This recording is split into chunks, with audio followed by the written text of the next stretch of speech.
Yo, bro, it's Lawrence right here, and what you're about to watch is a interview that I did with my mentor 4 or 5 months ago, and basically how he helped me, just making YouTube videos for a long time, and I was making these low-ticket products, but I didn't really make any money, and suddenly within just a few months, I went from zero to making $3,000 online and completely turned my life around and saw this new trajectory that I could go down, off, and basically now I've started working together with my mentor and also another guy, Evan, if you're watching this. That's amazing, man. And basically it's gotten even crazier. I've dropped out of school. Tomorrow I'm traveling to Albania, living with these boys. We've invited all of our customers and we're going to live with them for an entire month, which is absolutely insane. And basically now, like I said, I've partnered up with him and we're helping people get to their first 2 grand a month online. So whether you've been making YouTube or you just want to make money online, have a go at this interview, and if you want our help, see if we can help you, then click the first link in the description. That's basically the entire program, which is way better than what I got back then. It's even crazier now, and how we can help you get to 2 grand a month. And if you don't want to hop on a call or anything, then there's also the second link, completely free course, no strings attached or any bullshit. It's just basically how to do all of this, but in a course, and it's free. So yeah, enjoy the interview. Let me know what you think. My life has completely turned around this year. 2026 really was my year, and you can make the last of 2026 count so that you actually do some fucking crazy shit in 2027, bro. So watch the interview, see how I changed my life, and even more it's changed now. And if you are willing to do the work and actually sacrifice some shit, then book that call and we'll see how we can help you, bro. All right, enjoy the interview. Yo, what's going on, bro? My name is Sam Walford. I'm a 17-year-old dropout entrepreneur from Coventry in the UK, and I help young guys, probably just like you, to start self-improvement coaching and make their first 2K per month. And right here we have Mr. Laurits Valentin Offerson from Denmark. Laurits, introduce yourself, bro. Yeah, man, I'm 18 and I started working with Sam. How long ago was it? It was in December, right? If I remember correctly. Yeah, man, and it's been crazy ever since. I've made more money online than I ever had before, so my life has made a turnaround completely. Yeah, that's a solid hook there for what's to come in this interview. Yeah, low key. Yeah. So I mean, people probably already can see where you generally roughly got to from the title and thumbnail and everything. So we're not gonna have to fucking keep it a secret or anything during this. Yeah. I guess starting off, going all the way back to the start then, Laurits, like, you getting into online business and, starting YouTube. I remember you had like your YouTube channel. Like, tell me about that. What was that like? Yeah, so I'd been making YouTube videos for about 2 years. At first, I had no idea how to monetize. I was just making it for fun. But then I heard about, the low ticket course thing, and that was like my way out. And so I made that. I made my first like $100 off that. And I started coaching this guy who joined my stuff for like very little pay, $15 a month, and he was getting like full support. It was pretty crazy. And yeah, that was my way into everything. Yeah, I see. I remember that guy asking for a refund or something like that. Yeah, he went really crazy, man. He went really crazy. Yeah, that's just the epitome of low ticket. So how much money were you making at that point? Was it just 15 a month or? Yeah. I made like $100 in total of this. Yeah, that's crazy, man. Yeah. And I mean, back then, like, what were you actually trying to achieve? Like, what were you trying to make?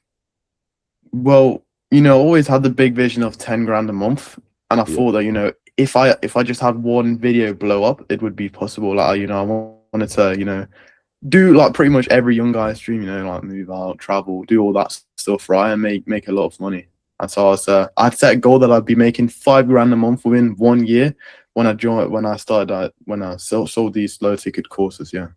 Yeah, no, that's a pretty solid goal you had then. I mean, what do you think was kind of holding you back and stopping you from actually making real progress on that at the time then?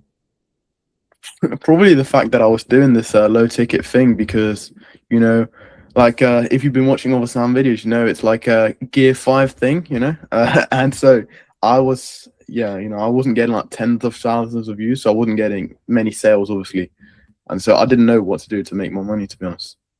Yeah, and how did that kind of because that's kind of like a business problem, but I find for young guys like us, it's like our business is kind of our life, How did that lack of progress kind of affect you in life in general?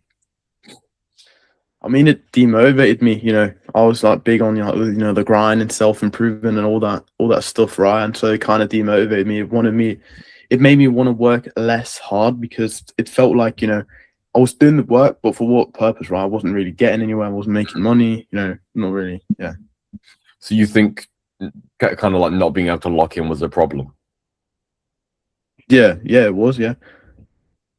Yeah, I see that. And that was just solely because the results were so disconnected from the actions. Yeah. It's like you're shooting into the dark and nothing comes back. Yeah, I see that, man. I mean, going more into that then, like how did that actually make you feel? Bro, you don't even know. Like, I was so certain of my success, but at the same time, I was like, how's this gonna like Yeah, end up happening? I had no idea because when you're doing the same thing for months on end, and it seems like you're getting $100, and there's people on YouTube saying, oh yeah, you get the 10 grand a month from doing it. It just seems so unreal, like so far away from reality. yeah, I know exactly that, man.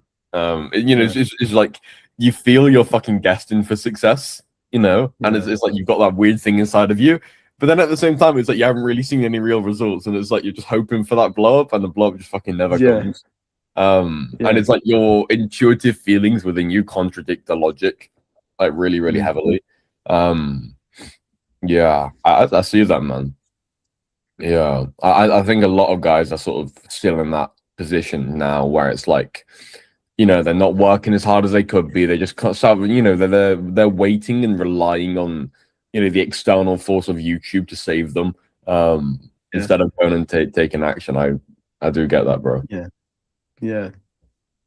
I mean, let's say I would have blown up, I probably had to have stuck with that because then you can make money obviously if you get a fuck ton of views and many people, but it's like it's like taking the biggest chance that's not really like certain, it's very risky, or how do you say it, It's playing the lottery with your future life. It's basically playing the lottery for whether you fucking, live that freedom, drop out, exactly, or you fucking work in a cubicle for the rest of your life. that is true. Yeah. And also one of the things which discouraged me a bit about YouTube is I remember you mentioned this to me at one point where it's like with this the method we're doing is more like the more work you put in, the more results you get. And I like the idea of working hard, like waking up at 5 a.m, going in my cold plunge, doing all this. Let's talk more about that then. So shit, well, I think you might have joined my free community or something like that. I can't remember how we first got into contact because you must have my free community then.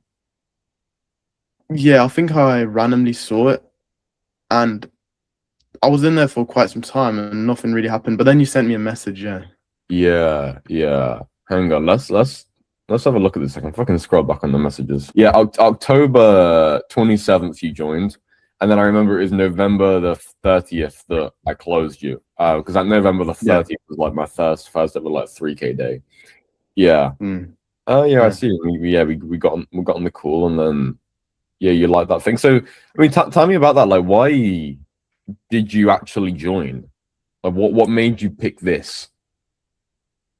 Well, everybody's promising so like crazy, the 10 grand a month thing, and I just thought, I just need to take the first step, right? And I was obviously at the beginning stages, so getting from 0 to even 1K a month, that's a big step, right? And it even does change for your life. Yeah. So, I mean, tell me more about that. Like, just taking the first step. Yeah, I felt like I had already like taken a baby step kind of with the YouTube and the low ticket course thing, but it wasn't really working. And then you said something to me which I really, or I don't know if you said it to me. It's like you're doing what other people are doing now, but not what they were doing when they were at your stage. And that really like hit me. I'm like, they're already making this amount of money. They have like an editor. They're living here. They're boom, boom, boom, all these things, right? But what they were doing when they were at my spot is this thing. And so it just really made sense to me. Yeah, sort of do what they did, not what they're doing. Yeah. It's like you see the guy speeding along and he's in like gear 5, which is super scalable, like YouTube and everything, because he's got the editor, he's already got the momentum, he's already got the money. and he's obviously sort of in gear 5 doing a more scalable thing, but then because it's gear 5 and it's more scalable, it's also lower leverage. And so here's you on a standstill, and he goes speeding past at gear 5, and he tells you, look, bro, you need to be in gear 5. Gear 5's what works. Yeah. And then you're sitting there fucking stuck in the mud, trying to get the car going, and you're like, oh, gear 5 is what gets the car stuck out the mud. And it's like, bro, Yeah. you gotta that do doesn't work. what you don't see is that guy 3 years ago being where you are and him starting in gear 1 just by doing, coaching and everything. So I fully fucking get that, man. That's like the main unique selling mechanism of the fast lane and everything. Indeed. I mean, here's an interesting question. Why didn't you want to join? Why I didn't want to join? I guess, obviously, there's always a big thing, making such an investment, obviously. And then also because, at the end of the day, right, there are people who are, like we just said, people making even more money shouting at you that you should just do what they're doing. And it's like their voice is obviously bigger because, they have more credibility to say. And so I guess that was also pulling me in the other direction. Also because, I've invested 2 years into this, it would be crazy just completely switch it all up, Yeah, I see that. I do see. I hear that a lot as well. It's like, well, I've been doing YouTube for so long already. Like, why don't I carry it on? The analogy I always use for this is like, imagine there's a mother and her child's gone missing. How long does she continue looking for a child until she gives up? Because she isn't going to fucking continue looking for a child 18 hours a day in the woods 30 years from now. Okay, that'd be irrational. Yeah, you go out look for your child for the next couple of weeks, makes sense. But like, at some point you got to accept that your child's fucking dead. Same with the YouTube. At some point, you need to accept the YouTube isn't dead and you've just wasted all that time. And continue, not cutting your losses is just going to cause more losses at that point. So again, I see that, man. The way I always put it for myself is like, you're going down a road and you can already see that it's like a dead end road. Like you can't, continue through the road. So what's the point of going all the way down to go all the way back off if you can just turn around now? Yeah. Now here's an interesting question, because I think a lot of the guys watching this is like, they probably this is the interesting thing. There's like dissonance between their logical and emotional sides of their brain, because the logic they sort of agree with here of what we're saying. But then the emotion is like, oh, I've already been doing it, I need to continue it. Yeah. But for a guy who's like that, which is probably like you were, what would you tell him where it's like you got that, they feel they need to continue because they've done it for so long and they don't want to like have all those years wasted. But at the same time, they logically know it's not going to work. Probably like, when has ever just trusting your feelings been like the best like argument for shit? Like sometimes you just have to do something that's uncomfortable, like take the leap of some sort. That's how it is. Yeah. Do you think the reason there's that dissonance might be because it's like they don't want to accept that they've just lost those years of YouTube? Yeah, it's hard. It's hard to say, fuck, I was wrong. Like all this time, all this effort, and it was all obviously not gone to waste because everything adds up. But it's been the wrong way I've been going in. Yeah, I mean, those 2 years of you doing YouTube, like 2 years of your youth. What do you think that's like worth to you? I mean, obviously, let's say I had been doing this instead, I probably would have gotten further. But if I'm honest with you, I'm not even mad about it. Like, I feel like it's part of the, the journey. And from doing that, I've also gotten other skills, which have, obviously helped me now. Yeah. So I am really grateful for it at the end of the day, But yeah, definitely if I'd gone this way immediately, I would have gone like way faster, maybe I'd be in Bali right now. No, let's say, Laritz, that you didn't join on that fateful November 30th, 2025. Let's say you didn't join. Like, where do you think you would be now instead? Yeah, that's a rough question, isn't it? Like the obvious answer is like, I would have been doing the same YouTube shit, but I was looking into like high ticking and stuff. That's why I even joined your community at that point. So maybe I would have tried, but it probably wouldn't have gone as well as it has for me now, obviously. Yeah, so you think you would have tried getting into like the Gear 1 high ticket coaching model? Yeah, but then, getting people from YouTube instead. So, oh, doing yeah. it halfway. So it's like you got Gear 5 traffic source, but a Gear 1 product. exactly, yeah. It's in the Because car I park. was yeah, I watched like a YouTube video from a guy who said that was the way, and then I saw you, and I thought, why not combine them? Yeah, yeah, interesting. So to like properly answer that question, like it's 23rd of May right now. Yeah. Let's say you didn't join the fast lane back in November. What do you think you would be doing today? I think like literally on this day, I'd probably like have recorded a few videos by now, like made a thumbnail, whatever.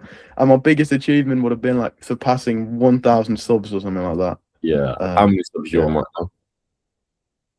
930 or something. So Yeah. So you think you would sort of be in the sort of similar situation then? yeah, nothing would have like changed much, obviously, because it was very slow. Yeah, I see that. I think I've already covered this a strong amount, but in terms of you making the decision to join, what do you think it was that sort of finally pushed you over the edge? You had a really good offer for me, obviously, all this like support that you get, but also I had like literally 1 year prior, I was about to get YouTube coaching with a guy, but then he randomly stopped doing it, so we never got to do it. And I thought, fuck, I'm not gonna like waste another chance like that. Yeah. So I ended up just saying, fuck it, bro, let me just take a chance on myself. And if you genuinely put in the work, which is what I did, like I think I was really good at taking action, then it will pan out great. You just have to make it work, Yeah, it'll work for you if you work for it. Yeah, exactly. Like it's very rare that it's the system's fault. It's most likely just the person not doing the work if it doesn't work. I think that's debatable. I think it depends what program you're looking at. Yeah, that is true, actually. But for this one, at least. Yeah. I mean, you said you're planning on getting mentorship with some other YouTube guy. Yeah. Like, why was it you wanted to get mentorship? Because I'd seen where the guy he had like 100K subs, right? And I thought, if he can just like implant everything he knows into me, then obviously I'll be the same spot, right? And yeah, it's like just a fast track, instead of having to go through all this shit and figuring it out, you can just tell me. Yeah, it's. I mean, tell me more about that then. Like, what do you mean by that? Yeah, like, so if we're speaking about YouTube here, right? Like he was really good on making thumbnails, ideating and figuring out his own style, right? And I wanted to do that. So I thought, instead of having to figure out how to do all this shit on my own and how to come up with shit, I could just ask him and he would tell me like literally everything I need to know. And we'll go through it together and he'll give me support and review my videos and all this stuff. And so I'll just improve way faster, Yeah, and so do you think that was a similar thing for the fast lane as well for why you wanted to join?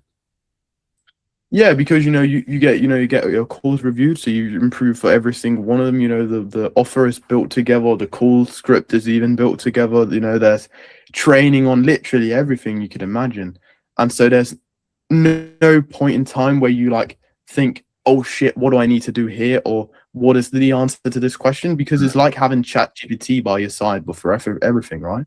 Yeah, I see that. Yeah. And so your problem of like not being able to really lock in because the results were disconnected from the actions and you weren't certain of what to do. Before joining the fast lane, do you think you were aware of how much it would help you to kind of lock in? Yeah. I knew if I had something to lock in on, that would actually get me. Because like we said with YouTube, it's not so much like the more you put in, the more you get out, right? But if I had something that would be like that, I'd just work like a dog, basically. And that's Yeah. No, but what I'm asking is before you even joined the fast lane on that like sales call, or if you can remember that, were you, because now in hindsight looking back, like you've been probably you're one of the best students because you've taken so much relentless action. You're one of the most consistent guys in here. What I'm asking is, did you see that like that being a big sort of outcome of what you would get with this mentorship before you joined? Like, was that something you could see, or was that something that you just sort of saw happened after you joined? No, definitely in my mind. And and also because I'm a guy, if I do something, I like to do it, you know, a lot. You know, I want to be Yeah. like actually committed to it. And obviously, when you're investing into something, it adds even more commitment to it. So I was like, I'm not going to take this opportunity and then half-ass it. Like I'm going to go full in on it. And so even before that, it was like in the back of my mind, but it wasn't as present as on the day where we were on the call, because then I realized, bro, yeah, I'm going to go all in now. Like, I don't care, right? That's sick. I mean, so when you joined then, like, how do you think you actually felt after joining? Yeah, like the first day was just weird. Like I felt kind of weird because I'd never done something like this, you know. So I just like, okay, so what now? You know, now we're on the other side. But then quickly, you know, we hopped on the call and arranged everything, got it going. And then I was just like quick to do, you know, what you told me to do. And that really helped me, because then I could like quickly, you know, get to where the next step was. Yeah. No, that's it, man. So what was the first sort of like big change you saw after joining them? It was like having the clarity. Like I remember that was like the thing you also told me, and that was like my biggest challenge from like the sales the thing. And you know, I finally knew what to do when I had to like sit down to work. And I felt like what I was doing was actually going to get me to where I wanted to be. You know what I mean, right? Like you told me, we're going to do this now, and it made sense. Tell me more about that. Is that relating back into the whole gears thing, like the results being disconnected from the actions? Yeah, like so back then when we started, obviously it was, things were a bit different. You know, you had to like set up your own protocol and shit and make like a whole course thing. So that was the first thing I did, right? I recorded like 28 videos for like a course, but it still made sense. You know what I mean, right? It made sense for me that we're gonna do this so we can like, you know, get members in, and then we can like nurture them, and then we can, you know, and it felt like it was actually going to something which I could see the end result of. Like, you know, the other thing, it felt so far away. Yeah. And so instead of it like with doing YouTube, where it's like you're fucking taking shots out into the void and just hoping something comes back, you know, it's almost like what you're doing, you can see the results that are going to come back from it. And so because it's fucking right there, it's like you're way more willing to fucking lock in, you know, because if it's like you're searching for aliens, fucking putting radio signals out to the void, you don't even know if aliens exist. Like, what's going to motivate you? You know, but if you're fucking interviewing an alien right in front of you, then kind of like how I am now, you know. Yeah, I just thought of a really weird analogy for this. Like, have you ever laid out an outfit because you thought it looked cool that you're going to wear tomorrow? Have you ever like laid it out on the floor? Yeah.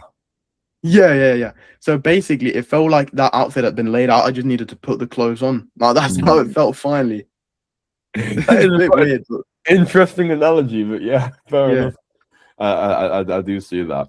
So, I mean, I think we've already sort of gone over this, but kind of just to summarize it, you know, being in the fast lane, what was the sort of, in terms of like, not thinking about the outputs of what you get out of it or the results, regardless of that, what do you think the best part about the fast lane was? So I can't really say one thing because there are two. The one thing is the clarity max thing, bro. Like genuinely, because you never have an excuse for not to work, bro. You never have an excuse because you always be told like what it is, you know, fix the problem, like how to do this, how to do that. And then the other thing are the guys in there, man. Like, you know, made friends for life. It's fucking amazing. I really respect that, bro. Like when we're gonna do the fast lane house, that's gonna be sick, man. Yeah, man. Yeah, I've really gotten to know good people in here.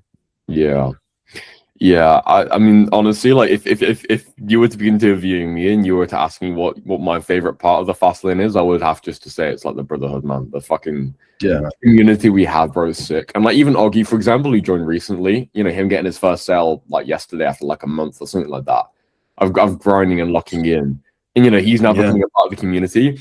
It's just fucking awesome, like being able to see him, because he's kind of like doing the same thing as you were doing. It's like he's now going to be dropping out and I mean, he's on like a gap year, I think, but you know, it's like he's becoming a part of the community, and it's just fucking awesome seeing that, bro. So I appreciate you saying that, Lawrence.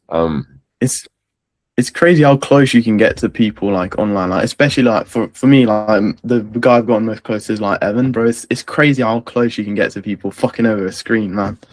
Yeah, it's stupid, and when we meet up in real life, whether it's in Sofia or fucking Budapest or wherever the fuck it ends up being, like that's gonna be sick, man.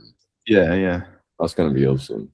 Now, I want to throw a curveball at you here, Laritz. What I want to talk about now is the bad sides of the fast lane. Okay. Yeah. Well, what do you think the hardest part was, or the part you didn't like the most within the fast lane? Or let's just start with the hardest part. The hardest part of doing the work, or Yeah, the hardest like part of being in the fast lane, following the process, being on this journey. the point where I probably found it the hardest, but also the point that was most important was, when you start selling from when you get the first sale, like just working and working and working and working and working, and it's you know that it's what you need to do, but when you're not seeing the results immediately, it just feels like, am I even doing the right fit? Like, do you know what I mean? Yeah. Do you think it kind of went back to feeling like you were doing YouTube again, taking shots in the dark? Yeah, like a bit, but not, I know that this would like get me to where I'd want to be, but it's just like the feeling of, people getting their first like sale after 3 days, like 3 calls or something, and then I had to do 20 fucking calls to get a sale, right? I had like 12. Yeah, no, it's 20. It was a lot, but that's also the point where you have to like look yourself in the mirror and be like, like, am I 100% committed? Because if you are, you're just gonna keep going. Like, you're just putting one foot in front of the other. Yeah, I think that's a very good point though that you have there. Because the other thing with the fast lane house, how I am imagining it, is the only people who are going to be there, the only guys who are going to be there, are the guys who are basically locked in and have become the person that can make a successful business work. And so it's kind of just defaultly a filter, and that's kind of how business is. It's like the business results are filtered down by the actions it takes. And so I'm kind of going off what you're saying there, but I get that, bro. I mean, in terms of what you had to overcome then to be able to, get that first sale, what do you think that really was like? Really trying to go down into your fucking psyche.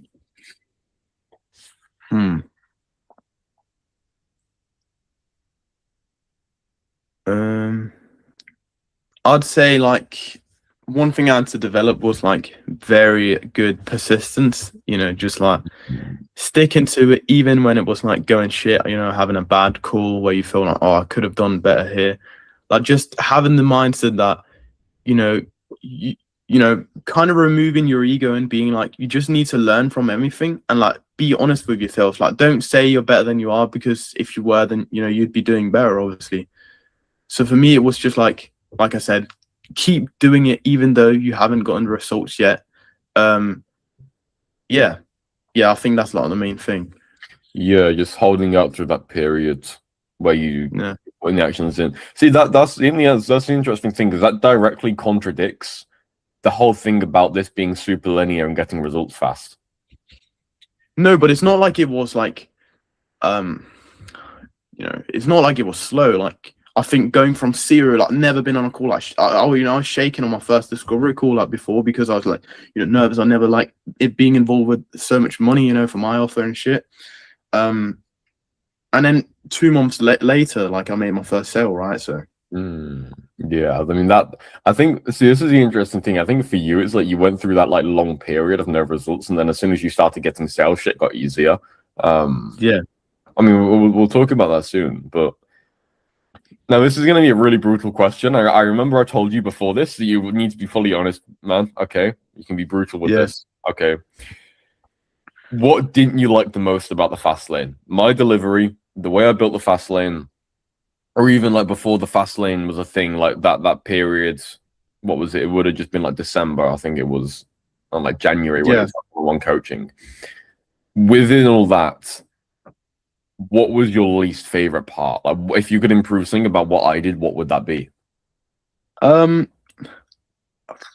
that's a rough one. Let me just think a sec. Okay, yeah, I'd probably say, and it's a very, very minor thing, and it has even been fixed now, but it was, when I had a call, right, I'd send it over for review too, and sometimes they'd go like, I had many other calls in between, so it took me some time to like, get like feedback on it. But now, Evan, he's like a killer, bro. I get it. You know, sometimes I think myself, you know, reviewing calls, it can be like a bit News. Yeah. doing the same shit over and over again. But like now you have Evan doing them, and he's like reviewing every fucking call that's being posted, so it's not a problem anymore. But for me, sometimes I'm like, yeah, man, can you please, like, you know, review it? I'm not crying at the feedback, by the way, bro. It's fucking hazy, bro. Lawrence, you're so mean, bro. You're so mean, Lawrence. Yeah. And the other thing, but that's not really on you, I guess. It's more like I kind of feel bad for you in a way because of it. Like, you know, when you have members, like I remember for the first cohort, there was like some guys, you know, and they just don't take action, man. Like they just don't. I'm not gonna say any names because that would be like horrible, but you know, there's just some people, they don't do the shit, and it's obviously bad for you, right? You know, when you have people joining and don't do shit. But it's always also bad for the other people because, you know, when we have a community of people trying to push each other, like making friends over doing hard work and getting results, and then there's just some who don't do shit, then it's like kind of ruins it. Yeah, I mean, I don't think it ruins it because the fact that they don't do shit means they don't do shit. It doesn't change anything. But like for example, there's a guy I'm just looking at the members just now. There's a guy who joined 3 weeks ago, and Evan actually like went on the call with this guy because I think Evan knew him or something like that. So I never spoke with him. I don't really know what his face looks like. I'm not going to say his name, but I messaged him the other day, basically asking him like, you know, how it's doing for him, pretty much. You know, how he's going on taking action. And he's basically been like, oh yeah, I was at my graduation, then I was on vacation, and then I got this fucking other thing as well. And it's like, he joined 3 weeks ago, and he's telling me that he's only gonna like start working in like a week or two. And it's like, bro, you know, you've just paid a lot of money to get in, and then you ain't taking action. Like that's the filter I'm telling you about, you know. Yeah. And that's the thing, when we do the fucking Fastlane House, it's only going to be the guys succeeding. Then guys like him, they aren't going to be there because they haven't put the work in to be there. Yeah. Which is why I'm looking forward to it so much. I see that. Yeah. I don't like the answers I've got out for what you don't like the most. There's nothing harsh enough. Like the cool reviews, like the delay on them in the past before we had Evan, like, that's fair enough. In the modern Fastlane, what is your least favorite part? Oh, bro, I don't have much to say, man. That's the main thing. I reckon that I don't know. About we reframe the question for a new guy joining? What do you think his least favorite part of the Fastlane would be? Doing free work. Yeah, I never got to do it because, you know, we were doing things differently back when I started. But man, I'd hate that shit. I can't lie to you. Yeah. Well, doing the free coaching, the research. Yeah, because it's like, you know, I was supposed to do like a little bit of it, and I tried it, and people just don't give a shit. So they don't do anything, man. So yeah, I'm happy I never got to do that. Yeah. Fair enough. But that's, to be fair, that is probably also the reason it took you 20 sales calls to get your first sale, mate. That actually adds up now. Yeah, probably. Because if you did the free work for the research, you'd probably be like everyone else who gets a first sale on like the third or fourth or fifth call. But low-key, I'd rather have the sales experience. Yeah, but it's sales experience, yes. But those sales calls are still coming in regardless. And so you're still getting the experience regardless. It's just that you're taking the calls of not like less understanding of your niche, you know? Yeah, true. Yeah, true. It's like Evan, who now takes on calls from me, as if you just, you know, the sales skill and there's, like, you know, looking at your niche, like how good you are at your niche, you know, they're two different things. And like when I go on calls now, sales calls, I always perform better than him because I understand the niche. I do the discovery way better. However, he's just generally better at sales as a whole, you know? He's better at like the objection handling and shit because he's studied sales way more. And so it's like, I honestly, like Evan is a lot better at sales than me. I still perform better than him just because I've gone on so many calls in my niche and I understand you guys so well. And so that's just me making a point there that that's why we do the research and the free work. So you don't go on 20 sales calls. Yeah. But yeah, man.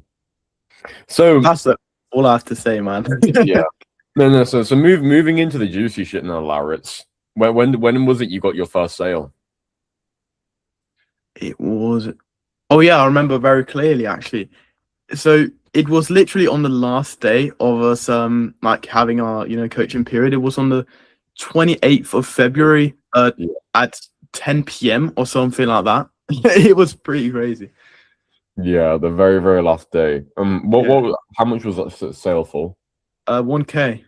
Yeah, so that was sick, man. So how did that actually end up happening? Like, was that your 20th call or your 21st or? Yeah, I think it was my. It could have even been more because there's no shows and then people show up to Discovery and they'll come to the sales call. But yeah, it was about like the 20th. Yeah. Yeah. So how did that end up happening then? Like, what was the situation with that sale?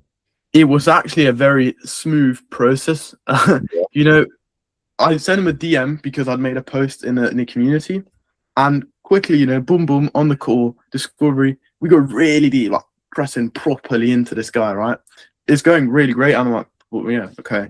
Then we had like the new scripts for the fast lane, so I'm trying him out on the sales call, and it was a bit scuffed, sale of what exactly it was I was helping him with, but it's all right.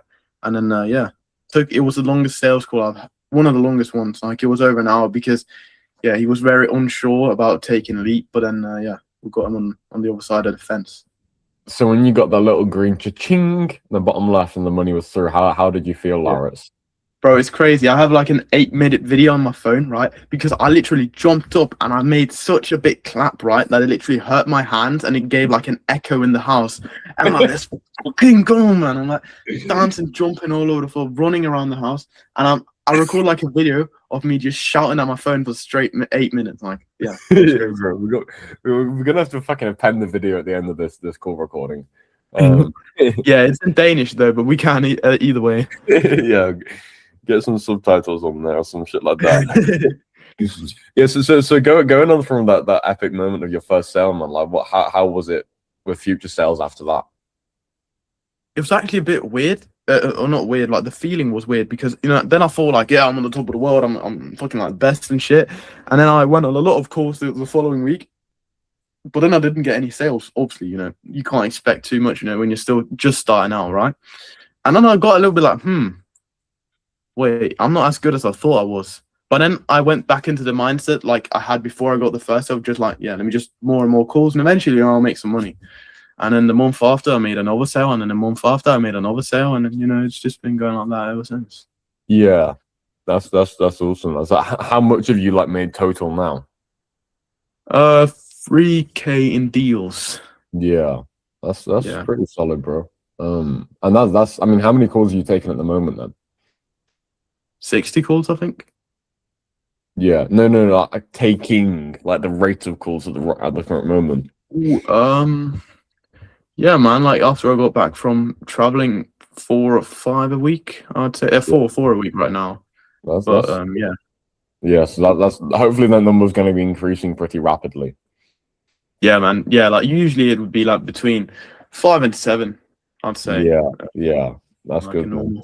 I mean, so how was your, because we talked about at the start, like, when you weren't making money or anything and everything, doing the YouTube, how that was affecting your life as a whole, because obviously our businesses are so connected to our lives. Like, comparing that where you weren't making money to now where you are making money, like, how is your life actually different?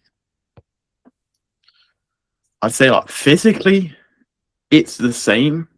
Do you know what I mean? Like, I'm still in the same place, like my day-to-day looks pretty similar. But up here, it's all changed because it's like, even though I had made like this small amount of money, like that opened my door to just be like, hey, I can make money online, right? But this opened the door to like, fucking hell, I can live off this, Yeah, I can actually make a living, right? And so it just changes your mindset completely, and it like changes almost the trajectory of your life, to say. Yeah, I respect that. So yeah, you were talking about like how your mental state has changed a solid amount. Like, go if you can like can you go deeper into that? Like, tell me more about that. Like, I just feel like this is what I'm gonna do, like for like the rest of my life, or you know what I mean, like this is the path I'm gonna take for my life, right? And it's made me believe in myself in a way that I don't really have never felt before. I've actually finally done what I always imagined. Like the feeling of like proving the haters wrong, right? Like that thing has finally become something that you can slowly start to realize into your life, right? Yeah, I get that. Do you think it's more about becoming the person who can rather Yeah. than the actual achievement itself? Yeah, I guess so. Yeah, I respect that, man. And so I think we've already talked about this a good bit, but I'd like to go into it deeper as well. Like, what do you think you did differently to get these results? And I'm not talking about comparing yourself to other guys in the fast lane, because, like, to be fair, now it's like you're actually at like a pretty similar level to a lot of them. Mm. But for guys, outside, for other guys who are, still trying to make online business work and coaching and self-improvement YouTube work, like, what do you think you did differently compared to that guy who's still, not getting the results? Hmm. So somebody who is doing the YouTube thing or this thing? And I mean, you just imagine the average guy doing like self-improvement YouTube, maybe some coaching, all of that. Like, he is same situation as you were back in November. What do you I'll think put say you ahead of him in the race? probably I'm more like, willing to take a risk, I'd say. Also, but I guess that comes with the clarity, but like the action taking part is like probably my biggest like characteristic of this journey, Yeah. I'd say, like the biggest factor for me. And then also just being like open to being more wrong. Like the Mm, idea of being humbled all the time is something I've had to get very used to. And especially these past weeks, like, you going into depth even more with like sales and shit and like getting my stuff reviewed. It's like you just have to think that it sounds kind of horrible, but everything you're doing is probably wrong. Like not in a like a bad way, but like in a way of I can do this better. Like there is a better way. I just mm. need to figure it out.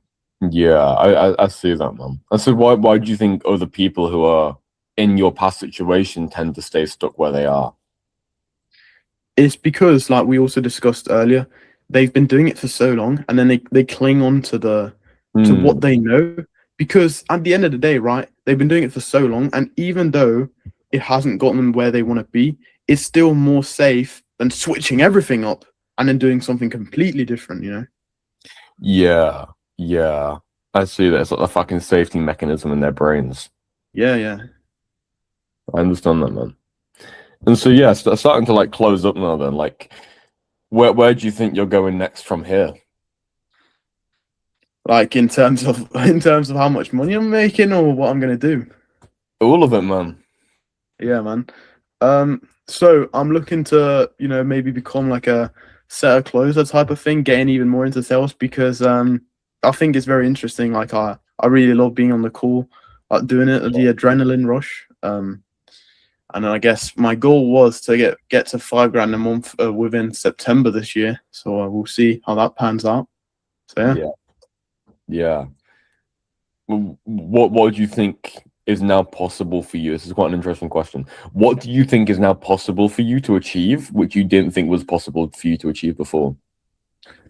Um, So obviously it's still going to take some time, what I'm going to say now, but the 10K a month, like now, it still feels crazy to me making that amount of money, but I actually see it as a possibility, like something, I can see what it is that I'll be doing to get it. Do you know what I mean? Yeah, yeah. It Yeah. feels it's the same thing. The results now feel connected to the actions. Yes, exactly. Yeah, I see that, bro. And so how is all of this like, from that pivotal moment on November 30th up to now, like how has all of this changed how you see your future? Everything I like dreamt about and was always certain about is now become actually certain. Like there's actually a path for me to take to get to, the future that we all like probably, the guy watching this, right? He's probably similar to me and you, they want to travel, they want to do all this stuff and make lots of money. And before that seemed like something I thought I was going to achieve eventually, but I didn't really know how. Now it's like I can actually see what it is I need to do to get there. So it feels more like certain. Yeah, no, I see that, bro. I really do respect that. But yeah, I guess final question then, Laritz. To Yeah. the young guy watching this who, was in your shoes back in November, Yeah. your younger self pretty much. He's there watching this. What would you say to him now? I would say to him, if you get a big opportunity and it seems, legit or whatever, take the risk, bro. Like genuinely take a bet on yourself. And then after that, take relentless action, because if you do that, then the risk will 100% be worth it. Like there's no chance that you lose if you do that. It's not even a risk. Yeah, exactly, bro. Like, you've got to make it work. Like, it's not if a program or an opportunity works, if you can make it work, right? Yeah, take that risk, work really fucking hard, and then be like, just accept that you're a student, I guess. Yeah. That's what I would say. Awesome, man. And join the fast lane as well. That's important. Bro, we're not supposed to hard sell, because then if we hard sell them, just tell them to join, then it pushes them away and they don't watch more of our videos, and then we don't end up joining. Oh yeah. Anyway, no. So the guy watching, he's probably wanting to fucking click off now. Don't click off. We have a fucking crazy offer right now. Okay, because obviously as you've seen with Larry, our results are fucking sick, bro. Okay, and basically we now work with a pay results offer. Okay. So that if you don't hit your first 2K per month, not only do you not pay us a penny, but we will also actually pay you $1,000 to essentially say sorry for wasting your time if that doesn't succeed. I mean, Larry, if you had that offer, bro, you probably would have joined like 5 times in a row. Yeah, probably. I'll just join 5 times, with 5 different accounts. Try it 5 times. Anyway, it's yeah, completely fine if you ain't interested. But there is a Calendly link in the description for you to book in with our team, with Mr. Evan Smith, who we've mentioned a few times here. But if you're not ready to book in, you just want to get some more free value, we've also got the $1,000 protocol, which if I just hang on, let me just screen share quickly so we can show you them inside and get them hooked on joining the protocol. This is the $1,000 protocol here. And you can see, Patrick and Augie are both in the fast lane. They're getting results as well. But yeah, we just got loads of free shit. I'm going to be releasing a whole new free course in the future as well. Wow. Unreleased SAM files here. Yeah, so if you want to join the $1,000 protocol, there's a link for that in the description as well. Otherwise, you can book a call. Otherwise, I don't give a fuck, bro, and I really hope you have an amazing day. But yeah, it's been great speaking with you, Laritz, and yeah, good talking, bro. Bye-bye. Yeah, man. Lock in, boys.